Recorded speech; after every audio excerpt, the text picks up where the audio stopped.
Krishna Kristaya Bhutale Srimate Bhakti Vedanta Swami Tinamite Namaste Saraswati Devi Prabhupada Pechani Nirvisesha Shinavai Astita Deshtarini Jaya Shri Chaitanya Prabhu Nityananda Advaita Gadadhara Shivasadi Gaura Bhaktavrinda Hare Krishna Krishna Krishna Hare Hare Hare Rama Rama Rama Hare Hare Hare Krishna Krishna Krishna Hare Hare Hare Rama Rama Rama Hare Hare Hare Krishna Krishna Krishna Hare Hare Hare Rama Rama Rama Hare Hare Hare Krishna Krishna Krishna Hare Hare Hare Rama Rama Hare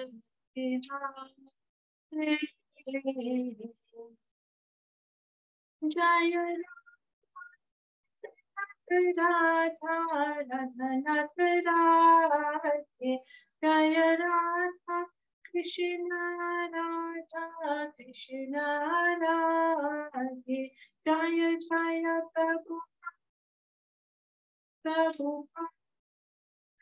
Prabhupada Jaya Jaya Prabhupada Jagat Gurudev Maharaj Srila Prabhupada ki jai. Grantaraj Srimad Bhagavad Gita ki jai. Okay, page 1 of introduction. Om Jnanatimirandasya Jnananjana Shalakaya Chakshurunmilitam Yena Tasmai Shri Gurave Namaha Shri Chaitanya Manobhishtam Stapitam Yena Bhutale Swayam Rupa Kadamayam Dadadi Svapadantikam Vandeham Shri Guru Shri Yutapad Kamalam Shri Gurun Vaishnavamscha Shri Rupam Sagrajatam Sahagana Raghunathan Vitam Tam Sajivam Sadvetam Savadutam Parijana Sahitam Krishna Chaitanya Devam Shri Radha Krishna Padan Sahagana Lalita Shri Vishakhanvitamscha He Krishna Karuna Sindhu Dina Bandhu Jagatpate Gopesh Gopika Kanta Radha Kanta Namostute Tapta Kanchana Gaurangi Radhe Vrindavindeshwari Vrishabhanu Sute Devi Pranamami Hari Priye Vanchakalpat Arubhyascha Kripa Sindhubhya Evacha Patitanam Pavanebhyo Vaishnavebhyo Namo Namaha Jaya Shri Krishna Chaitanya Prabhu Nityananda Shri Advaita Gadadhar Shri Vasadi Gaura Bhakta Vrinda Hare Krishna Krishna Krishna Hare Hare, Hare Rama Hare Rama, Rama Rama Hare Hare. Om Namo Bhagavate Vasudevaya. Om Namo Bhagavate Vasudevaya. Om Namo Bhagavate Vasudevaya. Grantaraj Srimad Bhagavad Gita ki Jai. Shalina Mataji. Hare Krishna. I was born in the darkest ignorance, and my spiritual master opened my eyes with the torch of knowledge. I offer my respectful obeisances unto him. When will Srila Rupa Goswami Prabhupada, who has established within this material world the mission to fulfill the desire of Lord Chaitanya, give me shelter under his lotus feet? I offer my respectful obeisances unto the lotus feet of my spiritual master and unto the feet of all Vaishnavas. I offer my respectful obeisances unto the lotus feet of Srila Rupa Goswami, along with his elder brother Sanatana Goswami, as well as Raghunatha Dasa and Raghunatha Bhatta, Gopala Bhatta, and Srila Jiva Goswami. I offer my respectful obeisances to Lord Krishna Chaitanya and Lord Nityananda, along with Advaita Acharya, Gadadhara, Srivasa, and other associates. I offer my respectful obeisances to Srimati Radharani and Sri Krishna, along with their associates, Sri Lalita and Vishaka. O my dear Krishna, you are the friend of the distressed and the source of creation. You are the master of the gopis and the lover of Radharani. I offer my respectful obeisances unto you. I offer my respects to Radharani, whose bodily complexion is like molten gold, and who is the queen of Vrindavan. You are the daughter of King Vrishabhanu, and you are very dear to Lord Krishna. I offer my respectful obeisances unto all the Vaishnava devotees of the Lord. They can fulfill the desires of everyone, just like desire trees, and they are full of compassion for the fallen souls. I offer my obeisances to Sri Krishna Chaitanya, Prabhu Nityananda, Sri Advaita, Gadadhara, Shivashadi, and all others in the line of devotion. Hare Krishna. Hare Krishna. Thank you, Shalina Mataji. Okay, so, last week, we're on chapter 4, verse 33. 32, sorry. Starting on verse 32. But last week I did mention and I did say that I will project picture of creation again. We projected it quite a few classes ago. It was sometime last year. But for the purpose of just recap, refreshing our memory, and for the benefit of our newer comers, let's just have a look at that slide again, right? Before we start today's lesson. So I'm going to share my screen.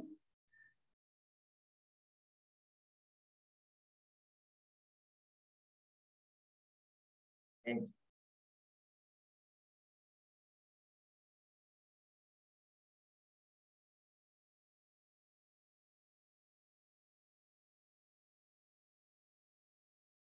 Right. I hope everybody, it's quite a compressed picture. So I don't know how much of it you're actually going to see and follow through, but we shall endeavor to make it as clear as possible. Right. So Dean Prabhu, this is for you as well. I think I spoke to you last week and said, we spoke about Brahma Jyoti, and I just wanted you to have a visual section of the whole thing. So from the Srimad Bhagavatam, it's a nice diagram. If you look up at my screen, you will notice here at the bottom where it's written one universe. Just follow my cursor, right? One universe. This is our universe. This is the earthly planet here. And this planet falls under the material creation. So it's part of the material creation.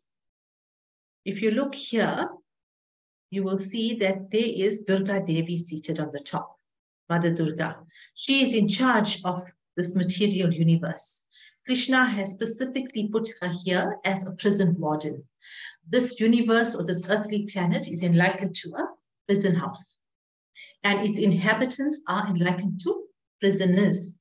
Actually, not likened, we are prisoners in this prison house called Earth, for the material creation. Now, Durga Devi, Mother Durga, is in charge of this material universe.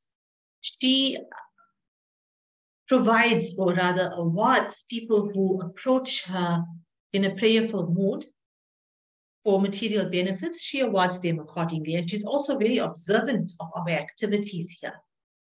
Okay? So if you want to get out of this material universe, well, we know we've discussed extensively what Krishna has laid out for us to get out of this universe. We follow the regulative principles, we do Sankirtan Yajna, we do our japa, and we do devotional service most importantly. And when Durga Devi notices that, then she does not pose as an obstacle here. She does not, basically what happens is, because she's in charge of this prison house, she notices that this particular prisoner has been behaving very well, then she awards that person some leeway or exit from this material universe. Because remember, she's working under the direction of who? Of Krishna himself. Okay, so she takes stock of our activities. But as long as you are going to pray for material benefits, she will carry on awarding you that, and you will carry on being trapped in here in this material universe. That's one. Now, if you look slightly above this material universe here, you'll see Lord Vishnu, but this is Mahavishnu. We spoke about Mahavishnu as well. There are three Vishnus. This is Mahavishnu. Mahavishnu lies here in this casual ocean. And from his paws emanate millions and millions of little bubbles. These little bubbles, you can see here, 1, 2, 3, just little circles. These little bubbles represent universes. Millions and millions of universes. We are living in only one such universe called Earth. Okay? Now, Mahavishnu's function is to populate this space here with universes or planets. And then what happens is he expands himself. He expands himself into Garbhodakshisi Vishnu. That's another Vishnu. And that Vishnu enters into each little bubble here, or in other words, into each universe.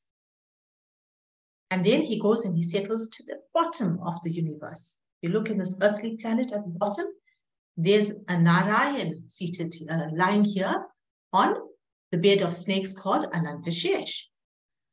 And from this Vishnu, or this Narayan in other words, from him emanates a lotus stem.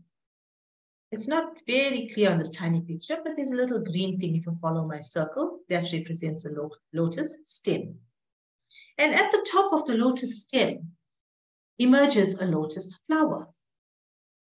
And Brahma is born on that lotus flower. So each universe will have a Garbhodakshisi Vishnu at the bottom. Garbhodakshisi Vishnu will give birth to a Brahma seated on the top of the lotus stem. Right? So each universe has this. And then Lord Brahma from there is instructed to populate this material universe. He is instructed how? He is instructed by a Vani, by the voice of the Lord. And instruction goes straight into his heart. And from that knowledge that goes straight into his heart from Krishna, he goes on with creation. And from Brahma's forehead is born Rudra, a form of Shiva. So then each universe will have a Rudra as well, or a Shiva. So you hear of this Brahma, Vishnu, Mahesh. That is Garbhodakshisi Vishnu. There's a Brahma and there's a Shiva. Right? That's the three that Hindus would normally refer to.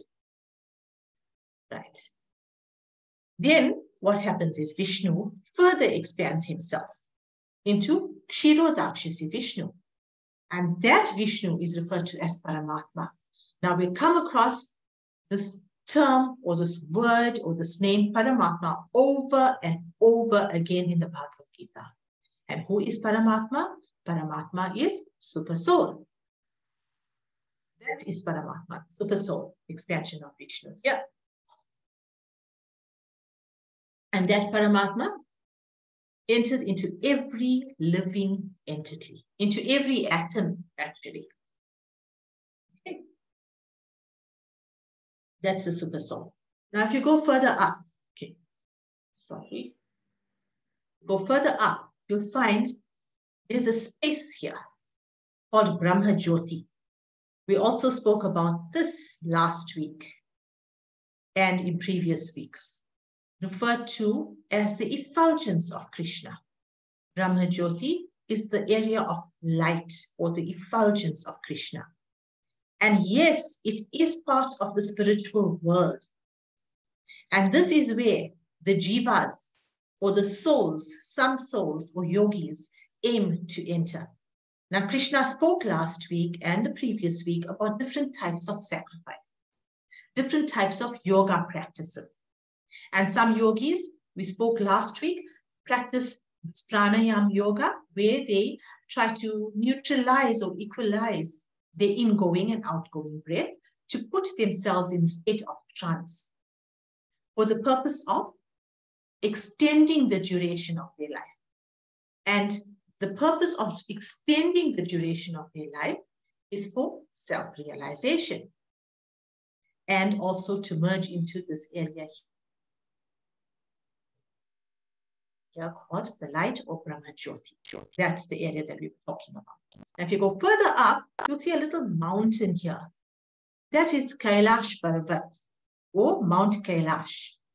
That's a spiritual Mount Kailash. Okay? It's a spiritual Mount Kailash. It forms part of the spiritual world. It's situated above Brahma Jyoti or above the effulgence of the Lord. Now, Lord Shiva, Sadashiva actually, is seated here. And he is the gatekeeper to the spiritual world. Nobody can enter into the spiritual world without Sadashiva's sanction. Krishna has specifically put him here to sift out the souls who are eligible to enter the spiritual world. Above that, we get Vaikuntha Lok. Vaikuntha Lok is the abode of Vishnu. Remember from here, Vishnu expanded and into Mahavishnu, into Garbhodakshasi Vishnu, into Paramatma, and so forth. But here is the spiritual world of Narayan, right? So Narayan, some souls aim for Brahma Jyoti and they get stuck here. They either go further up or they fall down. Some souls go up into the Vaikuntha Lok planets, that is here where Lord Narayan is. And when those souls enter into this area, they assume the four-armed form of Lord Vishnu or of Lord Narayan himself. They look identical to the Lord. 4 arms with the weapons and the beautiful long fresh flower garland, bluish in color, absolutely beautiful and spiritual. Of course, you have to have a spiritual body to be living in the spiritual world. Spiritual world, nothing material here. Now, all these personalities here, in the 4-armed form, they look like Narayan, but they are not Narayan. They worship Lord Narayan and Lakshmi Devi in awe and reverence, where there is only one type of relationship, that is that of master and servant. So those jivas who aspire to have that 4-armed form and to worship the Lord or serve the Lord in the form of a servant, have a master-servant relationship, end up in the Vaikuntha planets. That is. Then, further up, we get more spiritual worlds. There are different types of spiritual worlds. You get jivas or personalities or souls who have attraction to worship maybe the form of the Lord in the form of Lord Ramachandra.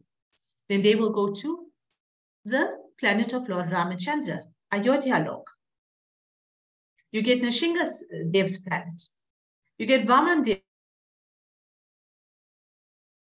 waves planet. You get all these different types of the different varieties of the Lord in his different incarnations. We know he incarnated in different forms, in different places, due to different circumstances. And we did discuss the appearance of Lord Nrsimhadev at some point, and briefly on the appearance of the dwarf incarnation, that is Lord Vaman. But over and above all of that, right at the top, right in the center of the spiritual planet is, you can see a tiny picture here, there's a lotus. And in the center of the lotus, you'll see Radha and Krishna. And that, dear devotees, is called Krishna Lok, or Goloka Vrindavan. Same thing. Krishna Lok or Goloka Vrindavan. That is the place that Krishna is talking about in Bhagavad Gita, the place of no return. Think of me, worship me, offer obeisance to me, and you shall come to me. You shall come to the place of no return. That is the place Krishna is talking. That is Goloka Vrindavan. So this is a diagram of the structure of creation. Okay. All right. Now I'm just going to stop right here, share, and I'm going to ask if everybody is okay with that.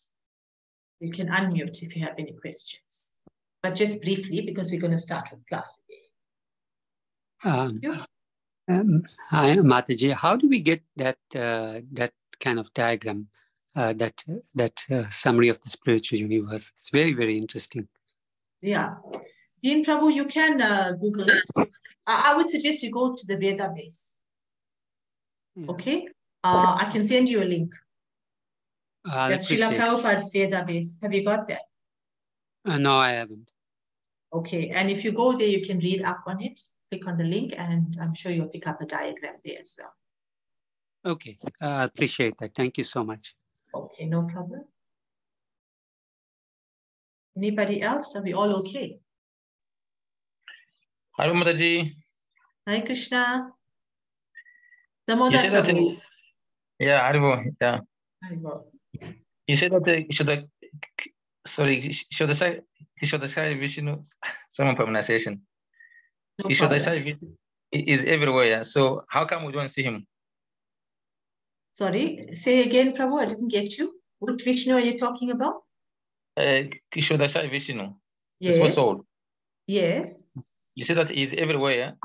So yes. how come I don't see him? Because we need spiritual eyes to see him, Prabhu. Now this is our practice. That is why we are reading and studying Bhagavad Gita and Srila Prabhupada's purports. Because until our spiritual knowledge is not awakened, we will not see God. We cannot see God with material eyes. We have material eyes. Look, even if you go up into chapter number 11, is it 11? The universal form is shown to Arjuna by Krishna. Universal form, yes, chapter 11. Even Arjuna, being such a pure devotee, needed divine vision to see that universal form, because he couldn't behold that entire creation. So for us to see Paramatma or Shirodakshasi Vishnu, we have to purify our consciousness and see him with divine eyes. And the more you advance in spiritual life, the more you will realize that Shirodakshasi Vishnu, Paramatma, is seated within your heart, because he is there. He's in your heart, and he's in the hearts of every living entity. And the more you purify your consciousness, the more you advance spiritually, the more you will respect other living entities in that spirit. And when you start respecting other living entities in the spirit, that yes, I know that the Lord is seated within your heart, then you are starting to see the Lord. You are starting to see that form of Vishnu. Is that okay, Damodar Prabhu? Yes, yeah, thank you. Thank you. Anybody else? You're okay to start then? All right. Okay, let's go on to today's verse then.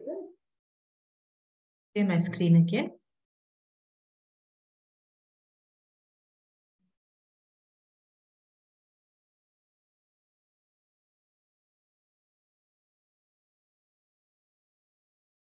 Okay.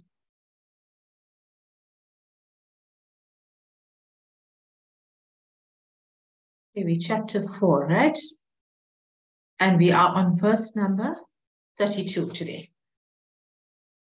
Hare Krishna, Krishna Krishna, Hare Hare, Hare Rama, Rama Rama, Hare Hare. Evam bahu vitta yajna vidata brahmano mukhe karma janviti tan sarvan evam gnatva vimokshyase.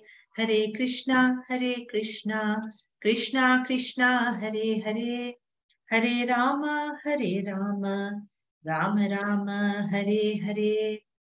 All these different types of sacrifice are approved by the Vedas, and all of them are born of different types of work. Knowing them as such, you will become liberated. That's what Krishna is saying. Srila Prabhupada explains.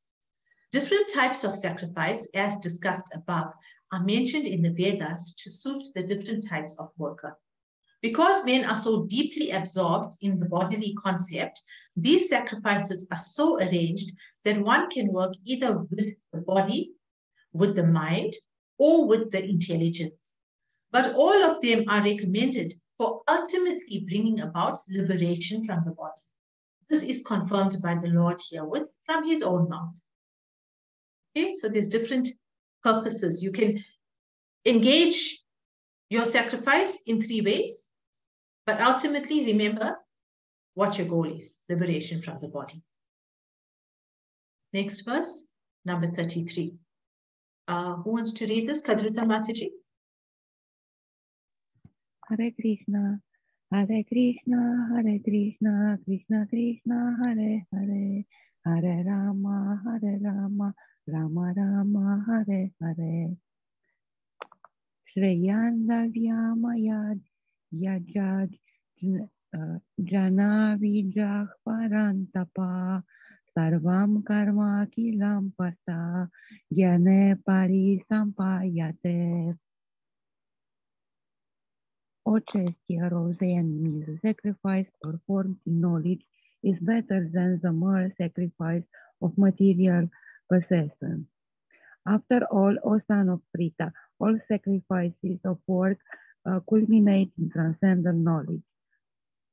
The purpose of all sacrifices is to arrive as a status of complete knowledge, then to gain release from material miseries, and ultimately to engage in loving transcendental service to the Supreme Lord Krishna consciousness. Nonetheless, there is a mystery about all these different activities of sacrifice, and one should know this mystery. Sacrifices sometimes take different forms according to the particular phase of the performer. When one's phase reaches the stage of transcendental knowledge, the performer of sacrifices should be considered more advanced than those who simply sacrifice material possessions without such knowledge. For without attainment of knowledge, sacrifices remain on the material platform and bestow no spiritual benefit. Real knowledge culminates in Krishna consciousness, the highest stage of transcendental knowledge. Without the elevation of knowledge, sacrifices are simply material activities. When, however, they are elevated to the level of transcendental knowledge, all such activities enter one onto the spiritual platform. Depending on differences in consciousness, sacrificial activities are sometimes called karmakanda, fruitive activities, and sometimes jnanakanda, knowledge in the pursuit of truth. It is better when the end is knowledge. Hare Krishna. Hare Krishna. Thank you, Mataji. Okay, so when I read this, I just made a few brief notes. So Krishna spoke about the different types of sacrifices that one may engage in. We know that, right? He then confirmed that the aim of all sacrifices are for what? For release from material bondage. That's the purpose of our life, right? to release ourselves from the entanglement of repeated birth and death. He then described two types of sacrifice now in this verse that we just read. Sacrifice of material possessions and sacrifice performed in knowledge. So sacrifice of material possessions, generally people who do this kind of sacrifice follow the Karmakanda section of the Vedas. And sacrifice performed in knowledge, people generally practice what? Transcendental knowledge. They seek transcendental knowledge, knowledge of the absolute. So they are not interested in sacrificing material elements or doing material sacrifices or rituals for any material benefit. Their vision is one-pointed. They only want to know the truth. They want to know who God is, how to reach that goal, and how to escape this entanglement of birth and death. And Krishna said that sacrifice performed in knowledge, or this Jnanakand that we spoke about here, knowledge, Krishna said that sacrifice performed in knowledge is superior because it is transcendental. Transcendental meaning out of this world, not materially contaminated. So Krishna prefers that. He's saying that he prefers that. I am not saying it. You are not saying it. Krishna is saying it, right? He then goes on to advise us how to attain this transcendental knowledge. And we'll learn that in the next verse. Now remember, this chapter is entitled Transcendental Knowledge, right? So Krishna is dishing out and giving us all the processes by which we can attain this transcendental knowledge because he prefers it. And why does Krishna prefer it? Because it is your means of coming back home. Once you gain this transcendental knowledge, you'll be more inclined to do what? Devotional service.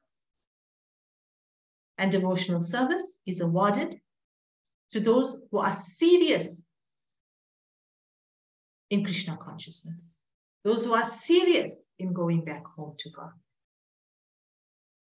Right.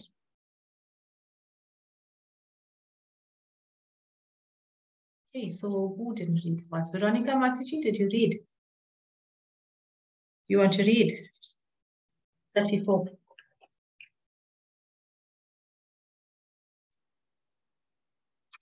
Hare Krishna.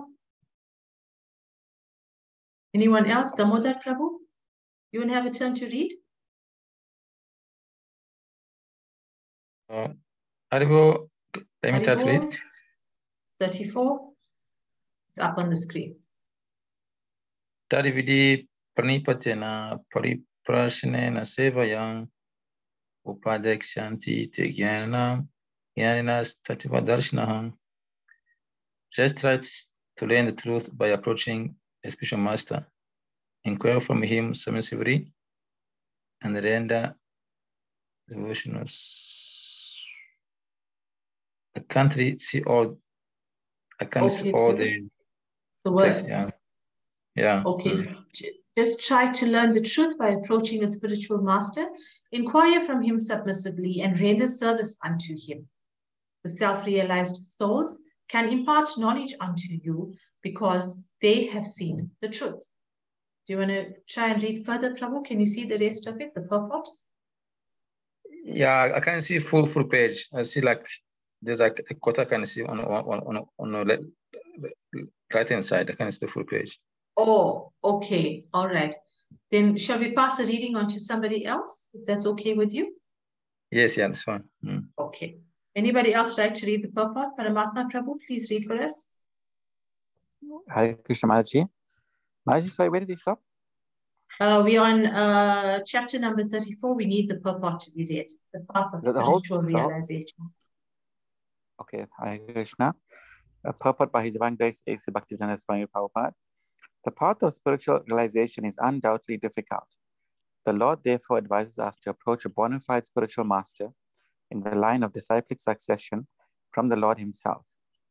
No one can be a bona fide spiritual master without following this principle of disciplic succession. The Lord is the original spiritual master, and a person in the disciplic succession can convey the message of the Lord as it is to his disciple. No one can be spiritually realized by manufacturing his own process, as it is the fashion of the foolish pretenders.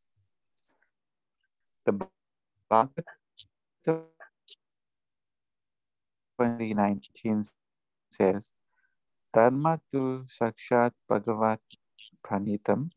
The path of religion is directly enunciated by the Lord. Therefore, man to the right path. No by independent study of books of knowledge.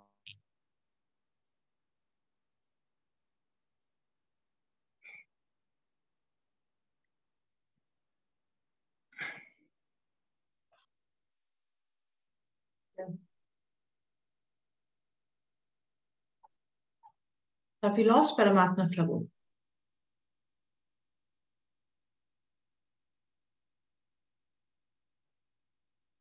I can't hear anything. I also can't hear anything. And he is not unmuted, so I think we've lost Prabhu. It's connectivity. So, okay. So let me just go through this purport quickly, right? Okay, the path of spiritual realization is undoubtedly difficult. The Lord therefore advises us to approach a bona fide spiritual master in the line of disciplic succession from the Lord himself. No one can be a bona fide spiritual master without following the principle of disciplic succession. The Lord is the original spiritual master, and a person in the disciplic succession can convey the message of the Lord as it is to his disciple. No one can be spiritually realized by manufacturing his own process, as is the fashion of foolish pretenders.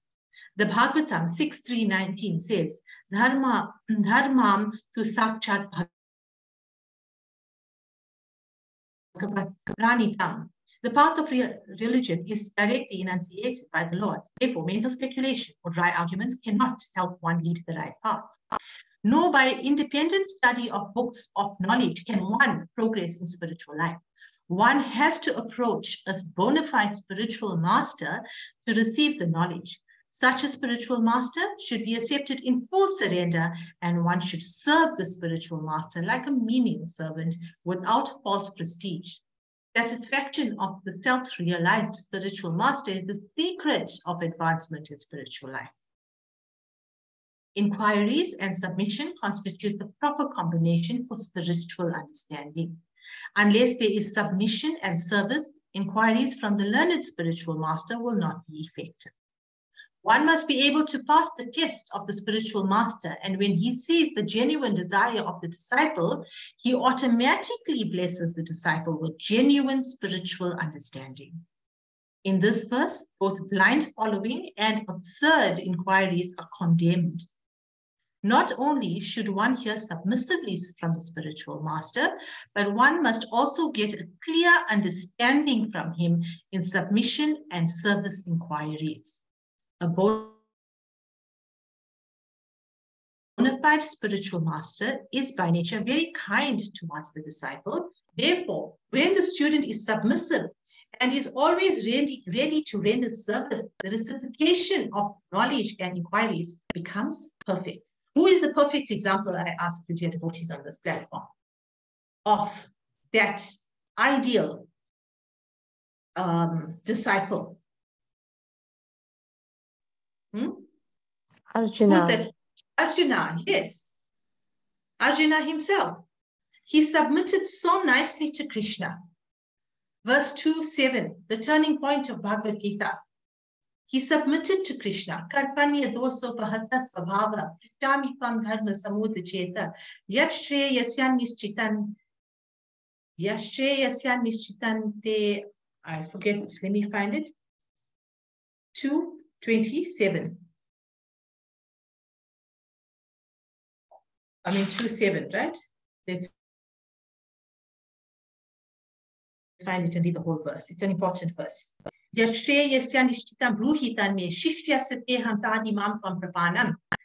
says, he says so humbly, his approach is so humble. He says to Krishna, now I am confused, Krishna. I am confused about my duty, and I have lost all composure due to miserly weakness. So he says he's weak. And now, Krishna, I am your disciple. I am a soul surrendered unto you. So please instruct me. Now, this is the type of humility that one requires to approach a spiritual master. And when one is humble, more humble than a straw, like Lord Chaitanya says, more humble than a straw on the street. When one is so humble, then only can one approach a spiritual master. And then the spiritual master, because he is so merciful by nature, starts revealing spiritual knowledge. And that spiritual master has to be in disciplic succession. In other words, he has to be in the line of disciples, which starts from Krishna.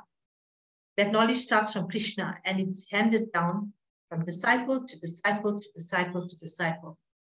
And one should take shelter of such a spiritual master so that he gets the correct knowledge. He won't get knowledge that is just speculative or made up or mental speculation or dry arguments, okay? Because that will not be the right path. Now, let's discuss a little bit on this verse. This verse reminds us of how Bhagavad Gita was given to us in disciplic succession. Remember at the beginning, Krishna said to Arjuna in chapter 2 that I gave this knowledge to the sun god, and the sun god gave it to Ishkavaku, and Ishkavaku handed it down to Manu, and then it went down further and further. But what happened to the science of spiritual knowledge that I gave? Krishna says to Arjuna, that science or that knowledge was lost in time. And because that knowledge was lost in time, Arjuna, I appeared again now in my original form as Krishna. And I am now speaking this Bhagavad Gita to you. And he further said at that point that Arjuna, I can remember all of this, because Arjuna became bewildered and confused. And he said to Krishna, how is it, Krishna, that you are standing here saying to me that you gave the science of transcendental knowledge, Bhagavad Gita, to the sun god and Ikshkavaku and so forth, but the sun god was here before you. Sun god was here before you. He's older than you. So I'm confused of what you're saying. And then Krishna went on to say to Arjuna in the subsequent verses and going on to chapter 3, that, oh, Arjuna, many births have you and I passed, but I remember them all, you don't. And Krishna then said to Arjuna that Krishna is transcendental. He's the cause of all causes. But Arjuna has been transmigrating from body to body. And because of material contamination, forgetfulness set in. And Arjuna could not remember his previous births. Not that Arjuna is an ordinary human being like you and I, but for the purpose of pastime and for the purpose of us getting this knowledge of Bhagavad Gita, Krishna used Arjuna as an instrument, spoke as such. Okay. And when we do our opening prayer, we sing this verse, Om Agyanati Mirandasya, Gyananjana Shalakaya. So that verse means that my spiritual master has awakened my knowledge or removes the darkness of ignorance with the torchlight of knowledge. That's the meaning of this verse that we sing at the beginning of any prayer or offering that we do. Because that's the function of a spiritual master. He is there to remove this darkness of ignorance. And therefore, Krishna strongly recommends here that to learn the truth, we've got to approach a spiritual master. And how we inquire from him? Submissively. The example, number one example given here is Arjuna. Okay? Right. So, verse number 35. Okay, this is a long verse, so I think maybe we will stop here. The purport is quite long. Maybe we can do some discussion, and we shall continue from verse number 35 next week. All right. So if it's okay with everybody, we shall stop here. And I want to welcome Risha Mataji again after a while. And Sadhika Mataji. I think it's the first time you've joined us. Is that right?